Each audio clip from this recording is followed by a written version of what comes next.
Hey, what's up guys? It's Andrew Satowski. I'm giving you another UFC prediction video. This time, UFC Fight Night Lewis versus Spivak. Derek Lewis against Saragih Spivak. The broadcast does not start till 10 p.m. tonight, Saturday, February 4th, 2023. It's going down from the Apex, Las Vegas, Nevada. Heavyweights will collide in the main event here. And I'm not going to spend too much time on this card. It does start at 10 p.m. and I think that's because of Bellator 290 and the retirement of Fedor Emelianenko in his final fight. So it is kind of smart from the UFC. There's not a lot of name talent on this card. It leaves a lot to be desired. A lot of Asian talent on this card.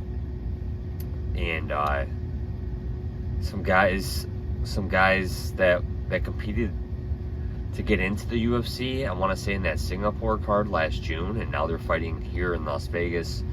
There is some good talent. It is still worthy of watching or paying attention to. So let's get into it.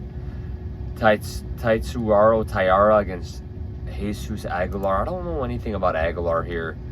He looks like a really good fighter, man. He's on the Dana White Contender Series 8-fight win streak, flyweight fighter.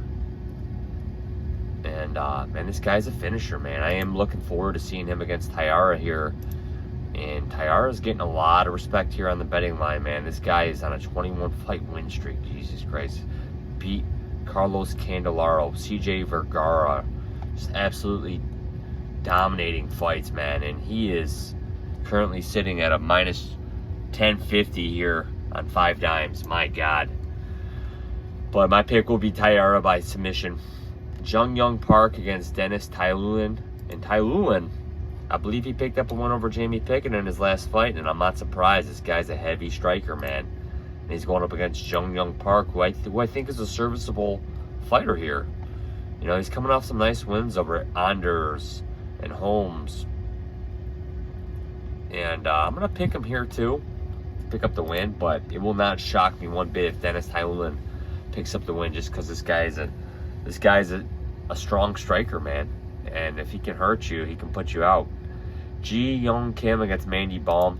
I'm kind of giving up any hope of picking Mandy Baum. I've picked her 2 straight fights, taken 2 L's, and I just don't know if her pace and her striking is really serviceable for this level of competition. Ji Young Kim, she is on a 4-fight losing streak as well, but she throws a ton of volume.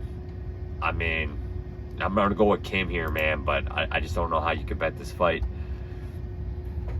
And as far as with these fights, man, I have Park here, pick the win. Don't know a lot about any of these fighters, but I picked Park for this matchup against Hai Sung Park against Sing Jung Choi.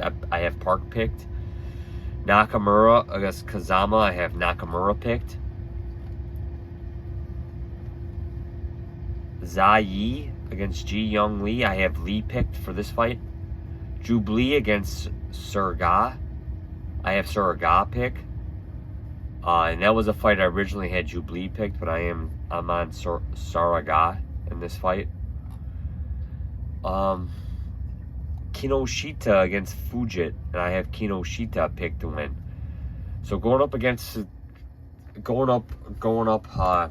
to another fight further up the card, that we have guys that we have seen compete in the UFC on this level. Choi against Kyle Nelson. Kind of surprised Kyle Nelson can still make this featherweight limit. Choi hasn't fought in over 3 years. I remember watching his last fight where he got knocked out by Charles Jourdain. Again, man, this guy had so much hype when he came into the UFC. I want to say in 2015, 2016. I've had a lot of wins with this guy, and I've had some L's, man. I've always been super high on this guy. I've cashed some bets back in the day on this dude. You can see I've picked him at every single fight. I'm going to pick him here. But it worries me. He hasn't fought in 3 years. Kyle Nelson, he's been taking L's. He's really big for this weight class, but he's been active. Kind of like Nelson in this fight, but I'm going to side with Choi here, man. They're giving him a winnable fight. It's going to be tough. I'm going to side with Choi. Tybura against Ivanov. I'm going to side with Tybura here in this heavyweight fight, but it's just, like I said, it's just hard to trust either of these guys. Let's just dive into their record real quick. I mean, Tybura has kind of been on a surge here. He hasn't fought in a while. Okay, he fought in August. Okay, he beat Romanov. But yeah, he pulled out of those Rosenstreich fights. Don't know why. Really thought that was a good fight for Rosenstreich. Lost to Volkov. But man, he hasn't lost outside of Volkov in a while, man. And this guy was notoriously suspect for his chin. Ivanov hasn't been the most active a fighter anyhow. The Bulgarian picked up a win over Rogerio de Lima in May. But we have not seen this guy fight since. And he had a long hiatus between that and the Sakai fight. I'm going to side with Tybura here. It's not confident just because this is a heavyweight fight, man. And I believe they're both evenly matched. And I kind of do believe it's going to stay standing. Jung against Devin Clark. Just not big on Devin Clark, man. Just never really have been.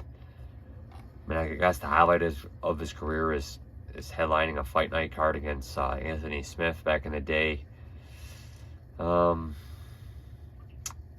to Mirzakhanov. Jung.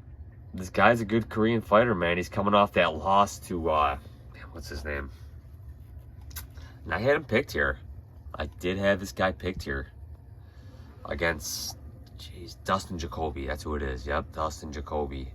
That Long Island fight night card back in July. Man, that was so long ago. So, I'm going to pick Jung to pick up the win over Devin Clark. Derek Lewis against Spivak. It's so hard to pick against Derek Lewis, man. I mean, you can see I've been on Derek Lewis in a lot of his fights, man. A lot of his fights. I'm going to side with Spivak here, man. Maybe this is the end of Derek Lewis. Maybe this is the end of Derek Lewis's UFC tenure. I don't like saying that. I think both these guys could be chinny here. We haven't seen Spivak. I don't think we've seen Spivak go the 5 rounds. But I'm going to side with him here. I'm really impressed what he did to Sakai. Beat Hardy. Lost to Aspinall. There's no shame in that. So it's just the cardio's an issue here. I mean, this is the heavyweight fight, guys. I would not recommend betting this fight, man. I could see Lewis clipping him. I could see Spivak gassing out Lewis, finishing Lewis. I could see Lewis finishing a gassed out Spivak here. There's so many different outcomes for this fight, man. We're going to see some leather exchanged. Both are heavy hitters. Derek Lewis punches really hard. I'm going to side with Spivak here. 10 years younger. Maybe, we've seen Lewis go down now in 2 of his fights recently. So I'm going to stay off the Lewis train until he can prove me otherwise. If he can pick up a win here, I'll be more amped to pick him in his next fight. But I kind of believe the UFC is kind of just trying to feed him to a younger opponent here, or trying to at least test him to see if the younger opponent is worthy of a bump up in competition. But nonetheless, guys, I'm excited for this card. A lot of no-name fighters, but there's a lot of talent on this fight night card, and you kind of got to have a card dedicated to up-and-coming talent, to guys that would be filler in other fight night cards. You know what I'm saying? So I'm not against this, man. We have some really exciting UFC cards to look forward to up through May so far. I believe the UFC is absolutely stacked their events going forward into May so far.